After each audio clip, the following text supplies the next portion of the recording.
Numinous Podcast with Carmen Spaniola.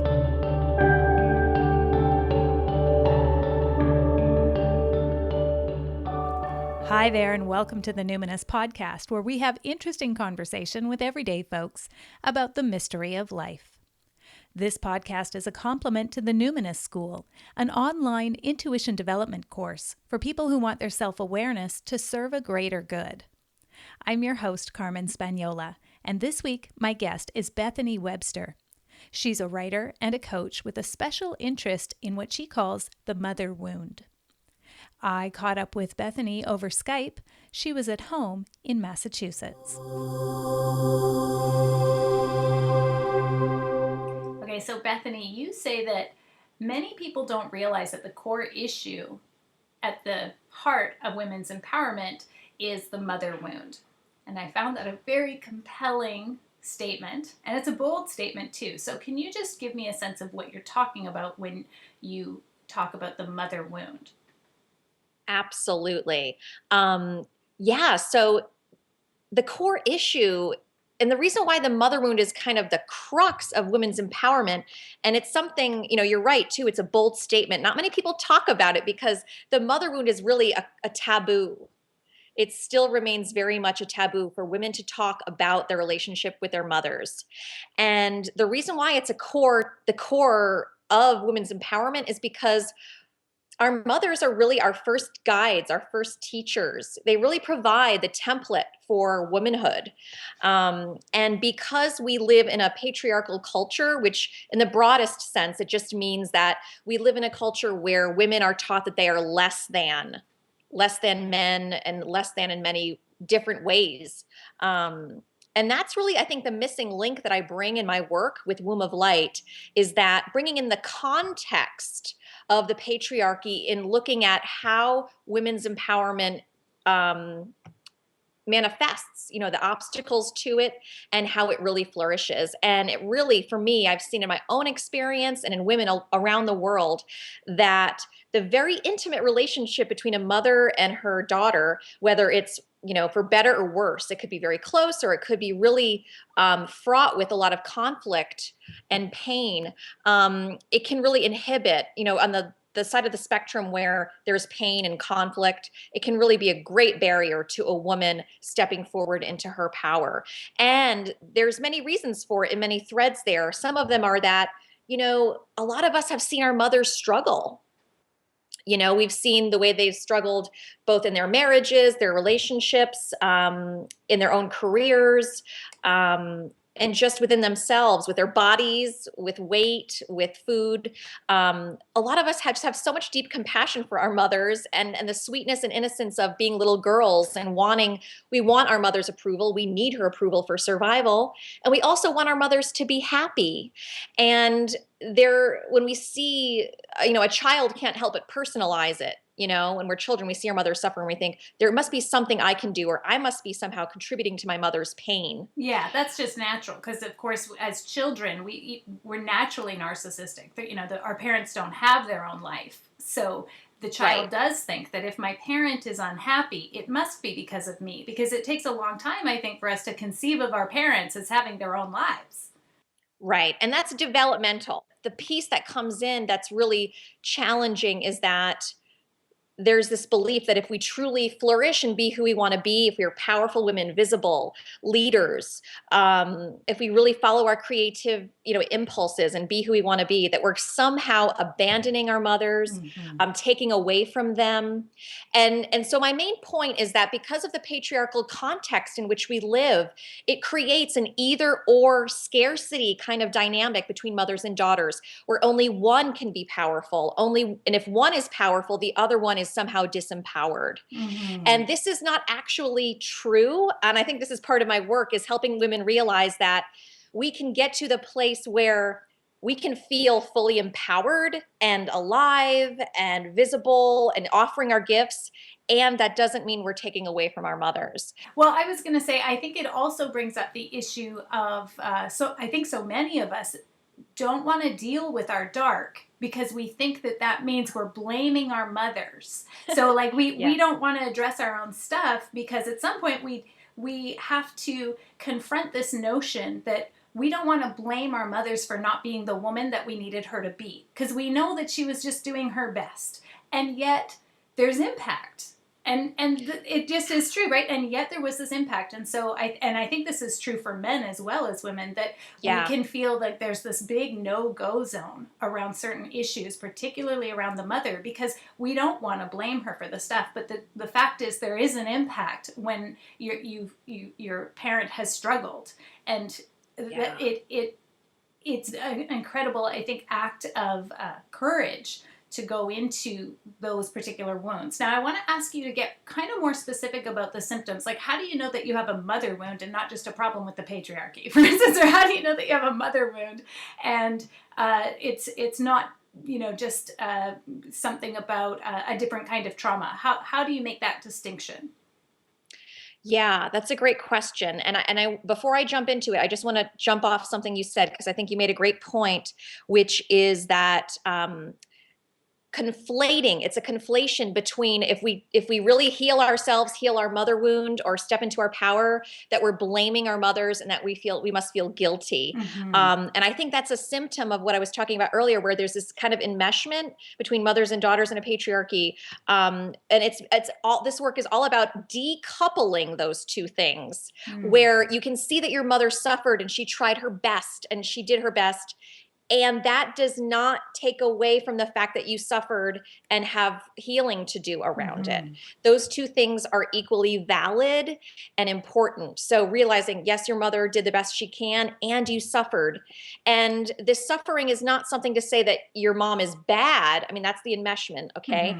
But it's really about using our relationship with our mothers as a source of information. We need to look at that relationship in order to be the visible, powerful women we're being called to become. Because think about it, she's the template, she's the foundation. Basically, the way our mothers treated us is how we treat ourselves. So that's the beauty of doing this work, is when you're working on the mother wound, you're not just healing like your career or your relationships, you're really dealing with the underbelly of all these beliefs and patterns that started so early in your life, and you're able to transform not just one area, but multiple areas at once. And that's the miraculous part. As I've seen my clients, they work on this issue, but all of a sudden they're having transformation over here and over here. And it just kind of pops up as a byproduct of doing this deep inquiry and this deep work. Okay, so before you get to that question that I just asked previously, the one thing I want to say too is that I think a lot of us who have great mothers and who, mothers that were super women, are really always trying, really supported us and all of that, think that, this can't possibly be rooted there. But, I'm a clinical hypnotherapist, so I like to remind people that at some point your consciousness entered your mother's body and commingled, and you were just marinating in her emotions about how she felt about herself.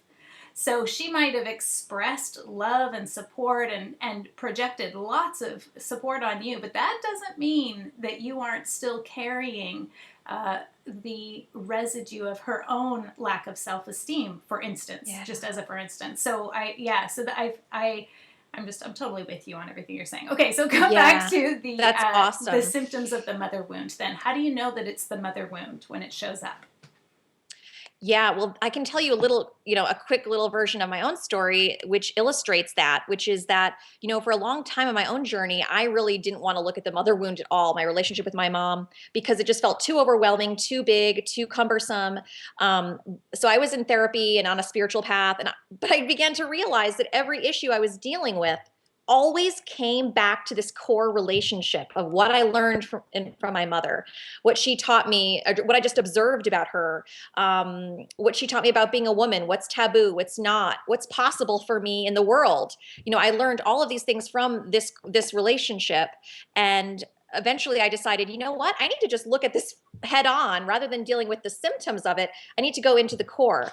And I think that's what's something a lot of us don't realize, that whether it's issues of, not feeling good enough, feeling like there's something wrong with me. That was something that was kind of in the background of my existence for a long time, which was like this sense of this black hole, like there's something wrong with me. I don't know what it is. And sense of shame.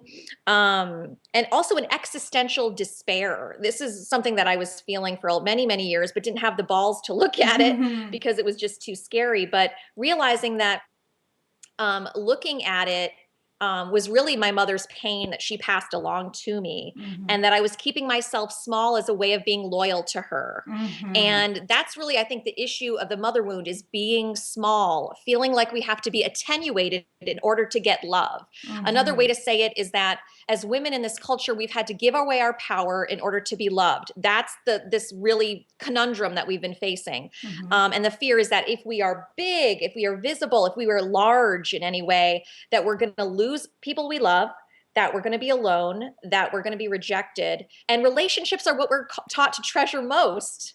And what more relationship is more sacred and than the mother, than caring for our mothers and the person who gave us life. Right. So, Do you think that the mother wound is just an archetypal experience that everyone's going to experience, or do you suppose that it's possible that we could do it better? I'm a mother. My daughter's 11. Can I inoculate her somehow, or is this just an archetypal rite of passage? She's just going to have to go through all of the awareness that she gleans from my shortcomings, basically. Yeah. No, that's a great question, and I agree. And I want to just before I go into the explanation, I want to just define what the mother wound is, because that might make it easier. Okay. So I see the mother wound as having two components. There's the personal part, which is the relationship that you had with your mother, your personal mother, all the dynamics and patterns and beliefs that were part of that. And then there's a cultural piece of the mother wound. And that is the pain of being a woman that's been passed down unconsciously through the generations. So that pressure to be small, that pressure to give yourself away in order to be loved or to suppress yourself, how women have coped with that generation after generation through hundreds of years. There is a cultural piece to it, like a collective piece. Mm-hmm. So I see that there's two levels here. And I do believe that at this time on the earth, that all women have it to some degree. Even if you had the best relationship with your mom ever, if that's even possible, that there's some piece of this because it's cultural. Even if your mother managed to escape all of this, you live in a culture that still pressures you to be small in order to be accepted. Mm-hmm. So I believe that as mothers nowadays, the best thing we can do for our daughters is to work and heal our own mother wound. Mm-hmm. Because whatever we do not deal with in this relationship or with this unfinished business with the mother wound, we will pass it along, guaranteed, unconsciously. It's definitely not conscious. But even like in those examples where, our mothers, and as mothers, we do this too, like, I just want my daughter to be safe, for example. So, stay quiet, don't talk too loud, or, we want our kids to be safe. So we will try to work within the culture however we can. So I think, as mothers, healing our own mother wound is what actually naturally frees it. A lot of my clients have told me that, and the part of the work that I do is helping women to empathize with their own inner child and to really mother her, to become the inner mother to themselves that they always wanted. And a byproduct of that, that's something that just happens on its own, is that women have more, by virtue of doing that, more empathy, more presence for their own daughters, for their own kids. So there's this real connection between our ability to mother ourselves and the ability for us to show up and mother our kids in a more present, available way. There's a connection there. And you said somewhere too that, the fact is that no child can save their mother. So our job as mothers is to save ourselves. That's what we need to do in order to almost break the spell that we've been under as girls and women, that it's not okay. Like, I need to be loyal to my mother at all costs. It's not okay for us to have pain in our relationship. It's not okay for me to feel, you bring up, real taboos like competition or jealousy or envy, competition for love, that scarcity mentality. And so, we need to pull our functioning up as mothers, I believe, so that we can absolve our children from feeling they need to be loyal to us, because there's nothing they could possibly do to save us, as you put it so well. I think that taking responsibility for our grief, as you put it, is also a really beautiful thing too, because our grief is our praise. And so when we grieve the needs that weren't met as we were young children, we're saying that was important to me. We are saying now I value that. I value that inner child. I value that my voice mattered at that time, even though I didn't get those messages, or even though you were going through Yeah. your own shit, you know, like when we grieve it Yeah. now, it is our praise, and we sing the song of our soul. I think that it's like, oh, right, I'm reclaiming the value that I know that I am worthy of that grief. You know, a lot of us are like, I Yeah. just haven't got time for the pain. I don't want to dwell in this. It's like, well, you know, you're worth it. You're worth it, right? So Absolutely. now, this notion of daughters feeling that they have to choose between being empowered and being loved is a pretty difficult thing to dismantle culturally. How do you see, as mothers, we can, let's say we're going to go ahead and we're diving into our own grief and our own mother wound. How can we as mothers sort of connect that into the everyday with our children?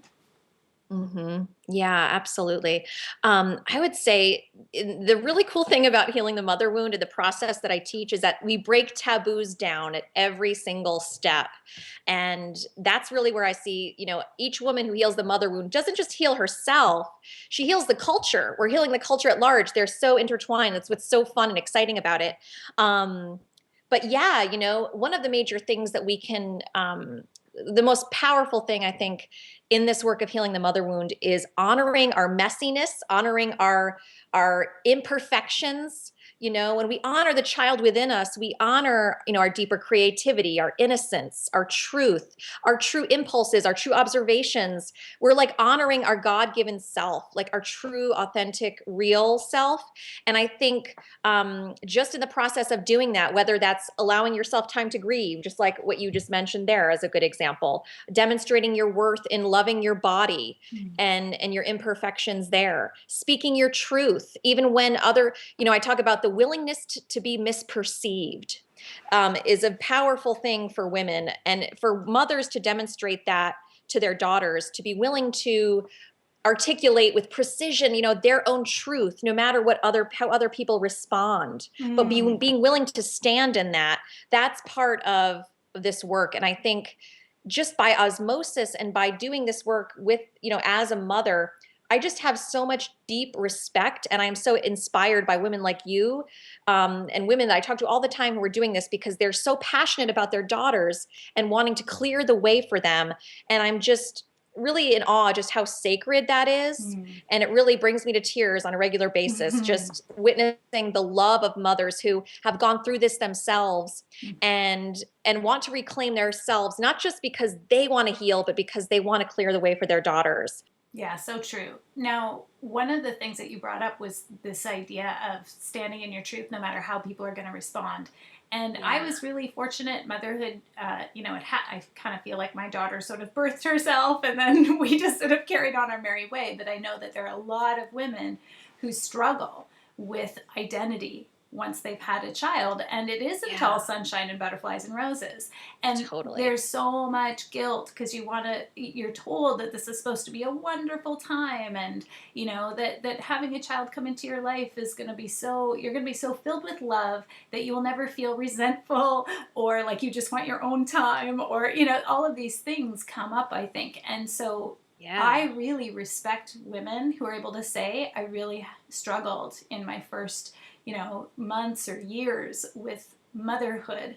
And now what comes up in me, I can sense it in my body, is discomfort around how the child might receive that. If we're talking about that culturally, and children and young women are like, oh wow, it wasn't all sunshine and roses for my mom to have me, that might be a little bit difficult. So what would you say could be like, what would be helpful in the cultural conversation that will give young people a perspective that like it's okay to struggle even with something that's supposedly as natural as motherhood? What do you think would be helpful to start shifting that conversation culturally? Yeah, that is an awesome question. I'm so glad you asked it because I'm really passionate about that myself. I think that as more women are really honest and open about their experience, basically being human, and I think that's something in our culture that women are just not permitted to be. And with every woman who does that, who steps forward and says, this was hard, paves the way for many more women, just one woman speaking out. And I think for children, number one, that's beneficial just because they can see their mothers as real people. But also part of healing the mother wound, just culturally, but also, and this is something we do because what we all really want from our mothers that the culture hasn't permitted in previous generations is for a mom to say, I screwed up, I made a mistake, or I'm human, some form of I'm human, and I'm willing to be the best I can for you, or I'm willing to keep trying. I'm willing to, I made a mistake, I'm not perfect, and that doesn't mean you don't deserve me to keep trying for you because I love you. So I think in the patriarchy, parents had this thing where do as I say, not as I do. You should respect your parents, even if they abuse you, stay silent. That is so damaging. And we can see it, all around in how that's screwed up a lot of people, just in the sense of shame we've all inherited. Mm-hmm. But as more and more parents own their imperfections and are communicating to their kids, like, it's not about you, Right. like, I love you and I make mistakes, but my mistakes aren't a result of you being bad. Mm-hmm. Kids take things so personally, Mm-hmm. naturally, like we were saying before. And so kids need to be explained. They need to be told, mom's problems aren't about you. Mm-hmm. They're just because mom's getting support. Mm-hmm. And this leads me to my other point that I wanted to make is that I see that the overarching, like, cool thing about this work is that I really see it bringing more support to moms. Moms as human beings, moms as being imperfect, moms needing each other. Yeah. Moms deserve so much more support in our culture than we get. And the more people that acknowledge their mother wound and how much they've suffered because of their own mother's suffering, I think that we're going to see just how powerful women really are, not just in the world, but also giving birth and how much work that is and how much it takes and how much fortitude and bravery and courage and self-honesty and self-care that it requires. That I think we're going to build a culture that really gives moms more credit, more support, more space to be real. And that's going to just enhance their ability to parent in the long run, and for kids to feel really seen and loved by their mothers, because their mothers can feel more seen and loved by themselves and also by the culture and the people at large. Yeah. Does that make sense? It does. And where you see this is such a ridiculous example, but when you're pregnant, everybody's getting up to open doors for you. Everybody's letting you in line. But when you have a kid and a diaper bag and like a stroller, there's like no one to be found. Like you're an afterthought, right? Wow. It's like it takes a while for people to notice because now you're a mom. Now you're just kind of a worker bee, right? Whereas the pregnant woman is like an embodiment of the mystery. And so we revere the mystery. But when we get to reality, we want to, change the channel. So I'm curious, Bethany, how's your relationship with your mother? Well, it's so funny how I came to do this work, because I never thought that I would be like teaching about the mother wound. And it was really just a discovery for me of my own organic process that's taken like 20 years. But my relationship with my mother is non-existent at this point. And I'm one of those women, and there's a lot of us out there, and actually I hope to work with more of them in the future. But there comes a time when if you're having a conflictual relationship with your mom, where you may have to make a choice between how much do I try to make this work, and how much is it hurting me and my own well-being to continue in this way. So I think I'm really an example of someone who's tried and had to make that hard choice to make, not have contact. Well, it's very nice to meet you, because I also am estranged from my mother and had to do the same thing where it was like, I love you and I bless and release you, because, and so this is an interesting shift. I would like to know how you approach or deal with the cultural shame around not working to sustain a relationship with your mother. And, I don't want to have to get into, here's the background, addiction, mental health. I don't want to have to I don't want to have to tell people my story. I want to be able to just say, I choose not to have a relationship with my mother. She's lovely and I love her, but I can't have her in my life, and I choose not to have her in my life. and it casts a pall. It sort of stops conversation It on does. Mother's Day, doesn't it? So what do you think about that shame, Yeah. the social scorn involved in not sort of respecting and revering our mothers when we make the choice not to have contact? I'm so glad you asked this question because it's such a taboo thing and not many people want to talk about it. And I have, my clients also have this challenge where at a party, someone says, "Oh, how's your mom?" And you're like, "Oh, I don't really talk to her right now. It was challenging and I had to take distance." And people are like, you can hear the record scratch. Yeah. There was a time in my life where I would take it really personally if someone said to me, "Oh my God, you're not talking to your mom. You got to try harder. She's your mother after all." And, I've heard it all. But right now I just feel like I've done so much work on myself. I have so much confidence that I've gone so deep into my own process that there's no ambivalence in me that I've done the right thing. Like, I know that I've done what's best for me. And that's why, this whole process of healing the mother wound there's a lot of places to get stuck in guilt and questioning yourself. So that's why I feel like as a coach, I'm so passionate about helping women go through it all the way, and really feel that integrity, because not having contact with your mom is usually the most last resort. Yeah. It's usually a choice that has been made after a daughter has tried and tried and tried to her own detriment to make this relationship work. And it's something that people don't really understand unless they've gone through it. So I really see it as an opportunity to really strengthen your own self-love, your own integrity, and to connect with other women who have been in this position, because I really see it as kind of a warrior path. And that's part of this journey, is like transferring your point of like attachment, your source of safety from your personal mother into yourself. And that's how you really take that power back from the wounds of your mother and your mother lineage, and you really become a true individual. That's how I see it, is you really become a powerful person in your own life in a way that other challenges don't really offer this level of transformation. Well, so I actually sorry, yeah go ahead.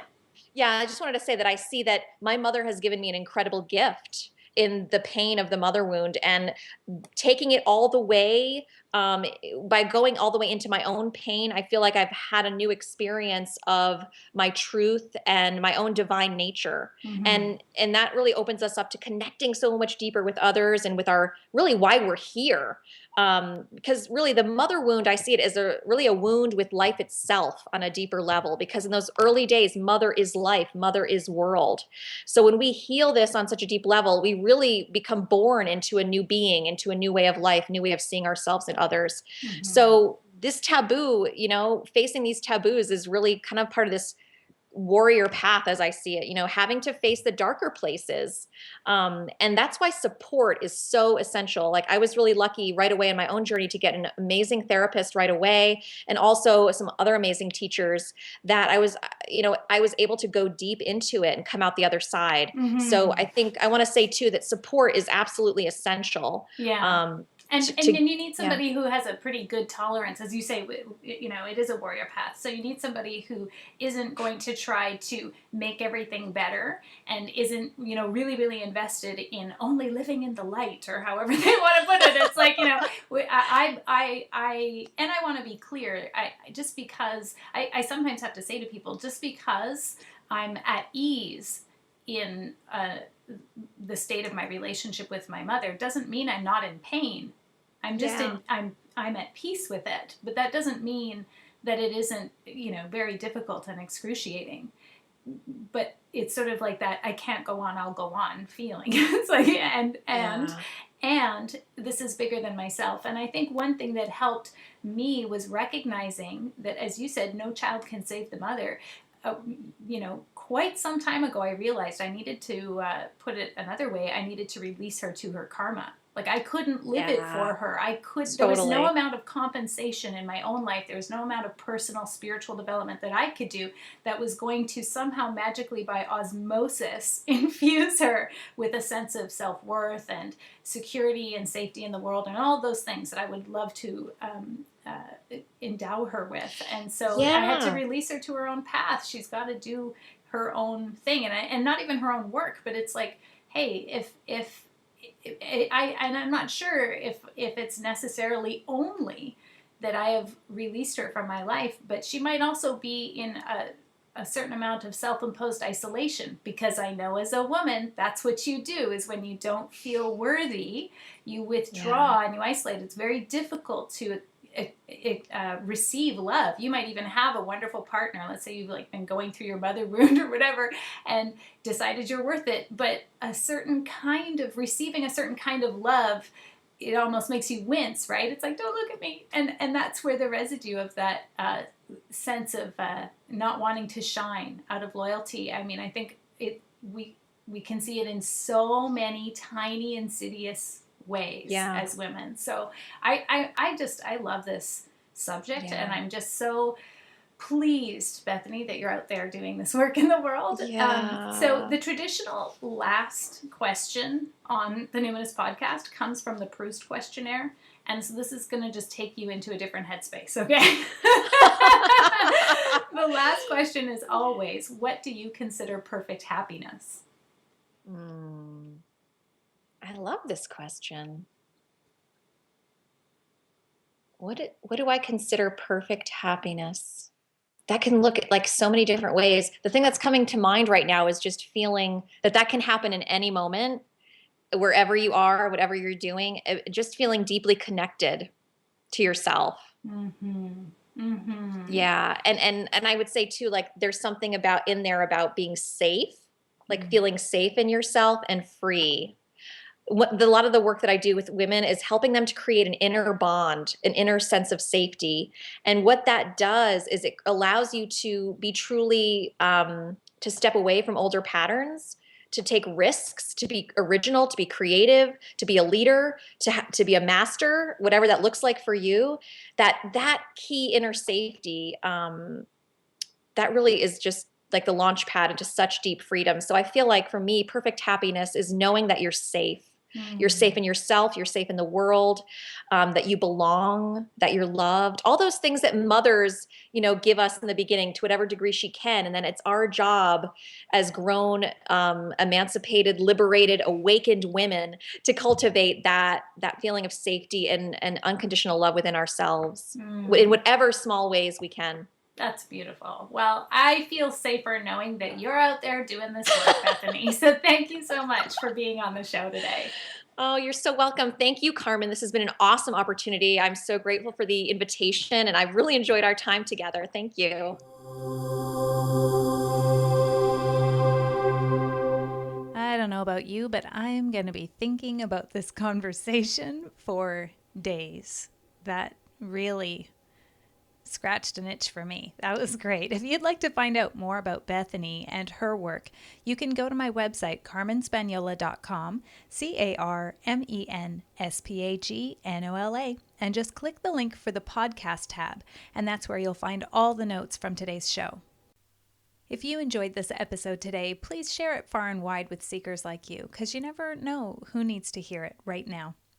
And if you'd like to keep exploring the great mystery of life with me, you can go to my website, carmenspagnola.com, and click the link for The Numinous School, my online intuition development course. While you're there, sign up for my monthly email newsletter. You'll instantly receive a free meditation download, and you'll get something free from me every month. Until next time, take care.